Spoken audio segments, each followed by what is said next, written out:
Hi friends, Panchami ಬಂತಲ್ವಾ. So ಶೇಂಗಾ ಉಂಡೆ ಯಾವ ರೀತಿ ಮಾಡೋದು ಅಂತ ಇಲ್ಲಿ ತೋರಿಸ್ತಾ ಇದ್ದೀನಿ.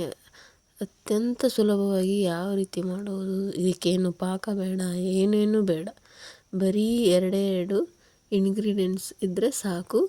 ಸೊ ಪಟ್ ಅಂತ ತಯಾರು ಮಾಡೋದು. ಮೊದಲಿಗೆ ಇದಕ್ಕೆ 5 ಕಪ್ ಬೆಲ್ಲ, 4 ಕಪ್ಪು ಶೇಂಗಾ ಕಾಳನ್ನ ತೊಗೊತಾ ಇದ್ದೀನಿ. ಇದನ್ನು ವಯಸ್ಸಾದವರು, ಹಲ್ಲು ಇಲ್ಲದವರು ಕೂಡ ಅಗದಿ ಸುಲಭವಾಗಿ ತಿನ್ಬೋದು. ಯಾವ ರೀತಿ ಅಂತ ಇಲ್ಲಿ ತೋರಿಸ್ತಾ ಇದ್ದೀನಿ.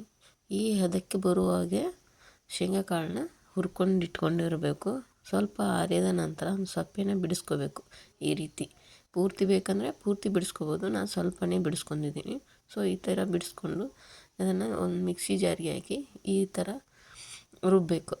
ಅಂದರೆ ಸ್ವಲ್ಪ ಕಾಳಾಗಿ ಇರಬೇಕು. ಈ ಥರ ಮಿಕ್ಸಿಗೆ ಎಲ್ಲನೂ ಹಾಕ್ಕೊಂಡು ನಂತರ ಇದಕ್ಕೆ ಒಂದು 5 ಕಪ್ ಮೊದಲೇ ಎತ್ತಿಟ್ಕೊಂಡಿದ್ದೀವಲ್ವ ಬೆಲ್ಲನ, ಅದನ್ನು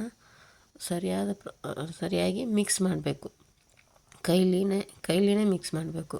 ಎಲ್ಲ ಸ್ಪೂನಲ್ಲೇ ಸರಿ ಹೋಗೋದಿಲ್ಲ ಇದಕ್ಕೆ.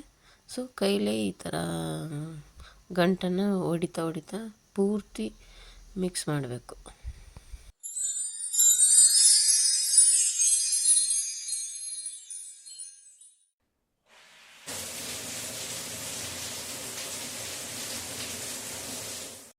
ನೋಡಿ, ಇವಾಗ ಈ ಥರ ಆಗುತ್ತೆ. ಅದು ಪೂರ್ತಿ ಎಲ್ಲ ಬೆಲ್ಲ ಮಿಕ್ಸ್ ಆದಮೇಲೆ ನಂತರ ಅದನ್ನು ಒಂದು ಮಿಕ್ಸಿ ಜಾರ್ ತೊಗೊಂಡು ಒಂದು ಅರ್ಧ ಅಂದರೆ ಸ್ವಲ್ಪ ಹಾಕಿ ಅದನ್ನು ಮಿಕ್ಸ್ ಮಾಡಬೇಕು. ಅಂದರೆ ಒಂದು ಸ್ವಲ್ಪ ಗಂಟು ಉಳಿದಿರ್ತದಲ್ವ, ಅದು ಅವನ್ನೆಲ್ಲ ಬೆಲ್ಲದ ಗಂಟು ಇರ್ತಾವಲ್ಲ, ಅವನ್ನ ಹೊಡಿಬೇಕಂತಂದು.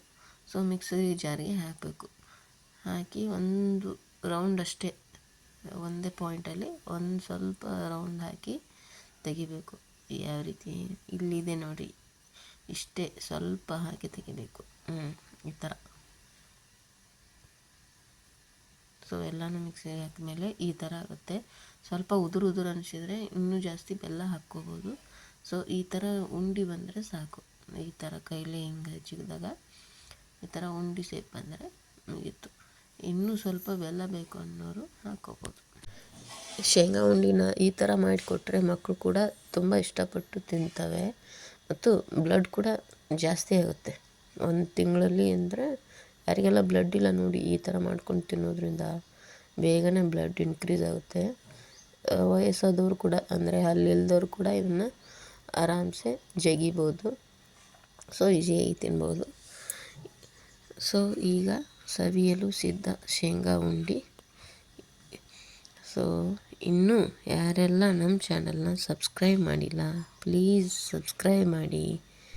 ಕೆಳಗೆ ಇರುವಂಥ ಬೆಲ್ ಐಕಾನ್ ಒತ್ತಿ. ನಾವು ಅಪ್ಲೋಡ್ ಮಾಡುವಂಥ ವೀಡಿಯೋಸ್ ಮೊದಲಿಗೆ ನಿಮಗೆ ಬರುತ್ತೆ. ತಪ್ಪದೇ ಲೈಕ್ ಮಾಡಿ, ಶೇರ್ ಮಾಡಿ ಹಾಗೂ ಕಮೆಂಟ್ ಮಾಡಿ. ಮತ್ತಷ್ಟು ವೀಡಿಯೋಸ್ಗಳಿಗಾಗಿ ನಿಮ್ಮ ಸಪೋರ್ಟ್ ಯಾವಾಗಲೂ ಹೀಗೆ ಇರಲಿ. ಧನ್ಯವಾದಗಳು ಫ್ರೆಂಡ್ಸ್.